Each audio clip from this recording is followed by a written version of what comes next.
के तपाईँहरूको पनि यस्तो एक्सटेन्सन कटहरू यसो झरेर यस्तो भएको छ?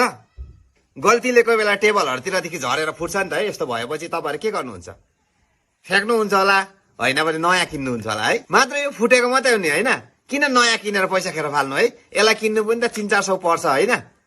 यसलाई जुगाड गऱ्यो भने त भइहाल्छ नि त। यसलाई सेलोटेपले टाल्यो भने चाहिँ गमले छोडेपछि उकिजान्छ है। त्यसै कारणले यसलाई पर्मानेन्ट जुगाड तपाईँहरूलाई देखाउँदैछु त म। तपाईँहरूले यो भिडियोलाई स्किप नगरी हेर्नु है। अनि भाइको जुगाड राम्रो लाग्यो भने तपाईँहरूले यो भिडियोलाई सक्दो सेयर पनि गरिदिनुहोस् है त। र साथीभाइ अब यो जुगाड बनाउनुको लागि चाहिँ तपाईँ हामीलाई के चाहियो सोच्नुहोस् त। बोतल है। अब यो फ्याँकेको बोतल त सबै हामीलाई चाहियो कि चाहिएन भन्नुहोस् है त।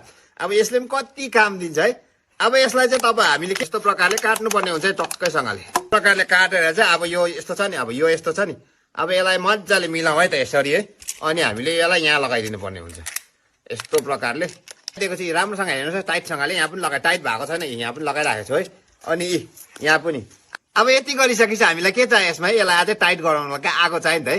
अब आगोमै लानु त मिलेन है। तपाईँहरूकोमा अब जे छ भए पनि हुन्छ है, लाइटर भए पनि हुन्छ है। तपाईँहरूकोमा हिट गन छ भने हिट गनले यसो सेकाइदिनुहोस् टक्कैसँग। टक्कैसँगले सेकाइदिनुहोस् त।